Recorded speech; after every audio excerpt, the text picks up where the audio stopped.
Here we go. He's waving goodbye.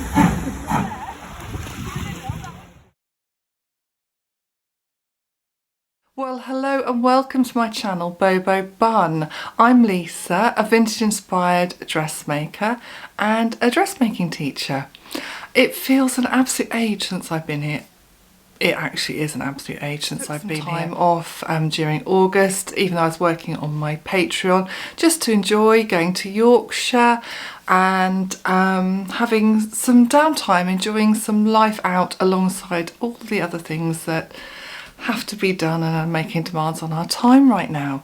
But alongside all of that, I have squeezed in sewing time. Not as much as I'd like, but I have. So I wanted to share with you things that I have made, self-drafted, used from vintage patterns, things that I finally finished.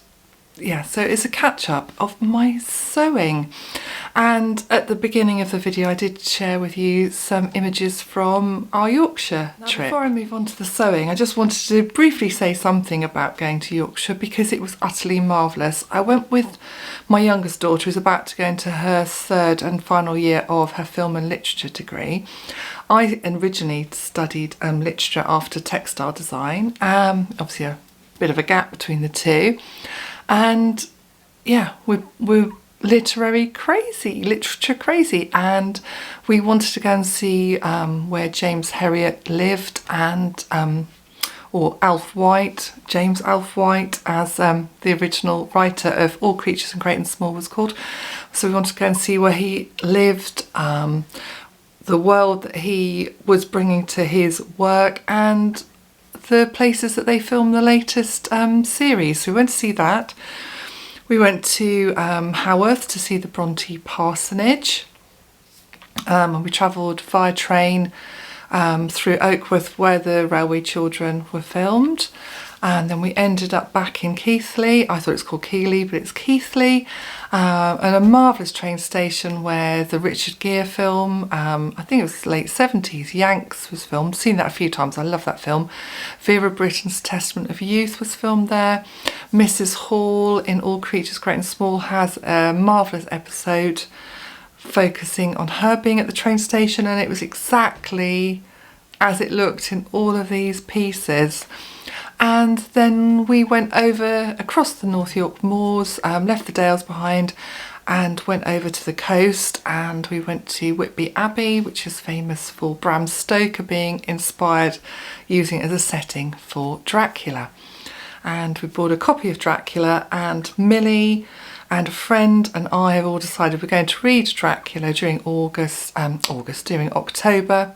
and then have a good old chat about it. So it's inspired lots of things. There were so many other literary places that we could have visited, so we're already planning going back because we absolutely loved Yorkshire. The people, the scenery, just being there makes you feel so good inside. Now, the dress that I'm wearing, I did wear on our James Herriot tour day. It felt rather 40s in style. I will pop a picture up of this dress. I wasn't going to do my makes in this order, but it flows. I will put up a full length. This is a dress I self-drafted. I did refer to it in one of my chats before, based on a black dress I made many years ago that no longer fits me, with this tie neck and the darts that radiate from the centre. This is the second one I made since I remade the pattern. My first is behind the pink one. I will pop a picture up as well. The pink one I put in the flutter sleeves that was August's Patreon project. And obviously I need to show you those dresses too. It's hard leaping around. But for this version I decided to put in cap sleeves. So it's quite a 30s bodice, but I put cap sleeves and then I put a quarter circle skirt with my big heart pockets. So it's got kind of a 30s, 40s, 50s mixed vibe. But I'm happy with that. I love taking all these elements that I love to wear. And then it's in a vintage lawn that's rather Liberty in style, so it's cool, it's lovely to wear, it's become my real go-to dress. The first one I made, where is it? She's over here somewhere. You can see I put it out of order. Right, the first one I made was in this pink floral lawn. This is a new cotton I bought locally, so I have got a picture I can put up, and I did a video I think wearing this dress. So this one's really lovely. I believe, yes, rick-racky heart pockets on this one. So I'll pop her up there. Now I absolutely love wearing this style. So I started making another one on Monday. Shall I zoom in to show you? Right, zoomed in. It's in this fabulous crepe from Till the Sun Goes Down. It's absolutely stunning. And it's got 40 sleeves with the 4 darts on the head. So I've got to put some poofs up here to hold the shoulders up, and then back in the room. I'm absolutely loving this. I cut out and sewed this bodice on Monday, but I haven't had time to get on to make the skirt.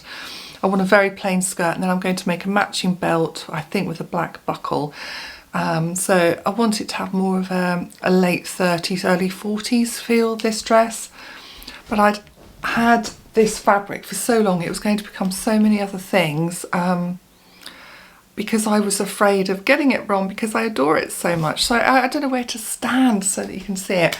And then the other day I thought, I just want to be wearing this cloth, so just get on and cut it, Lisa. Honestly, my angles with filming today, it's not good. So I did. So I really must get it finished, but I know I'll be able to wear her through the winter and so on. And then when I was looking at this bodice on the Foxy Lady the other night, I thought, I've got to turn this into a blouse. I think I need to buy more of this fabric, because I think with trousers layered with either waistcoats, cardigans, everything, I think it will look absolutely marvellous. So yeah, I'll just lengthen it a bit. I might put a side button placket in rather than a side zip. I don't know, but that's what I'm going to do with it as well. So on the subject of blouses, last video I talked about, you can see the blouse over there, the turquoise silk one, polka dots. I talked about making that blouse in terms of well-being, you know, needing to sew to make me feel so much better in my head, and the benefits of that. Since I made that one, this is the original, I loved it so much, I made another in this absolutely stunning 1950s cotton with these lovely turquoise buttons. I even had to do a little bit of mending on the back, which no one could see when I put it on Instagram, so I was really pleased with that. But I stupidly cut a hole in the fabric. Can you believe it? I wore this one to go to Whitby Abbey, so it wasn't very sort of gothic, but it's what I wanted to wear. It's a sunny lovely day, so I wore this blouse on my holidays. This was James Herriot. So yeah, they got worn on holidays, and when I got back I started cutting another one. I wanted to make the blouse into a shirt dress from this fabric, but I didn't have enough, and actually that pink one I'd altered the sleeves, so I shortened them on the pattern. And this one has also got the short sleeves. It's absolutely stunning fabric. I need to rethread my overlocker, it pinged, so I can finish the side seams because I'm not French seaming this one. And then I can do the buttonholes with these matching buttons. The other thing I've done with this pattern, because it's got a curved back yoke, I have to take out a huge chunk out of the back. I've removed the back darts and taken a huge chunk out, otherwise you look like a tortoise sort of shell. It's really unflattering. Other things, I'll show you two things I finished. I went through my mending pile and things I hadn't finished, and I did these a year ago. I cut them out and I actually finished this blouse. All it needed was the buttons sewn on. It's a long sleeved version, so I put long sleeves on from Wearing History smooth sailing blouse, and it looks lovely on, so why the hell hadn't I finished that to wear last year? Goodness knows. But it's finished now. The other thing I finished was this Rita blouse. It was left over from scraps from a dress, and I'd got it all cut out, nearly finished, just need to put the zip in and hem it. And I did that the other day too. So that will be great layered with different things. Now, before I move on to the designs I made for my patrons over at Bobo Bun's Sewing Club, I'll just show you something that I absolutely love. I went to iron it this morning so I could show it nicely to you, and I realised that this has happened. Can you see that rip there? It's just atrocious fabric. I absolutely love this dress. I worked so hard on it. It's from Gertie's Peggy bodice, but I altered the neckline to be scooped, and yeah, put this skirt and my heart pockets on it.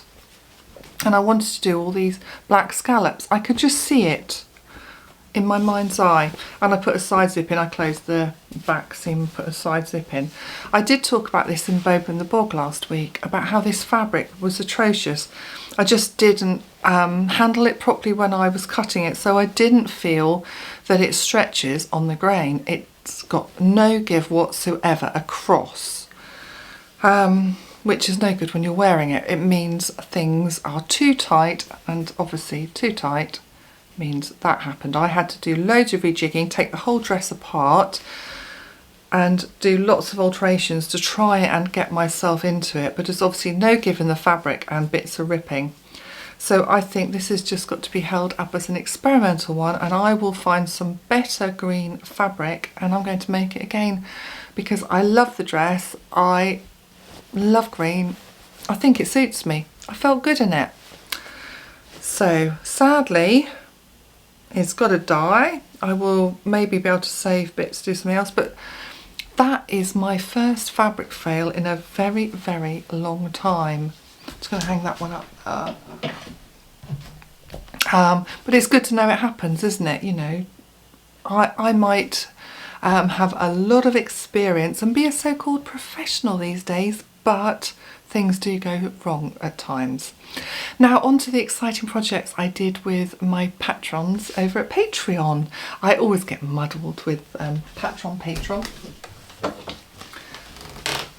Now we have these two here, and also I've got so many of these old wooden hangers that I knit covers for or put fabric over, and I do actually need to make some more because they make me really happy having proper padded covers on my dresses. This was the first design anyway. It's the Bianca dress, and you see with all this red shiring, and then they're either called cape sleeves, bell sleeves, cap sleeves, not cap sleeves, cape sleeves or bell sleeves. So I taught my patrons through a tutorial how to draft this bodice and these sleeves and the skirt with a belt that's hanging around the middle, from a basic bodice that we'd worked on the month before, and how to get it to fit them really well.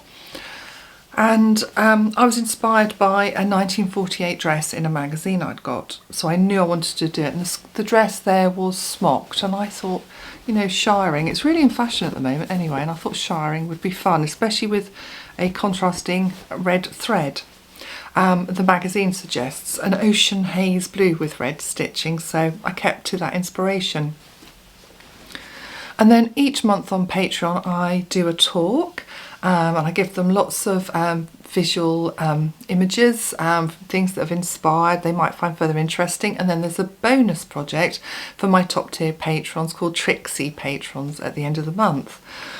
And our talk was looking at how Dior launched his new look in 1947, looking back to that, what France was doing during the occupation, Britain with rationing, America with its limitation orders, and then how they responded with their shortages to Dior's new look, how it was received, and then went on to become the brand it was. And because we were working on 1948 dress that was responding to rationing with fabric shortages, how they reinterpreted Dior's new look while still wanting to remain fashionable. So that's the gist of what I talked about. I absolutely love researching the subjects that I bring to my patrons.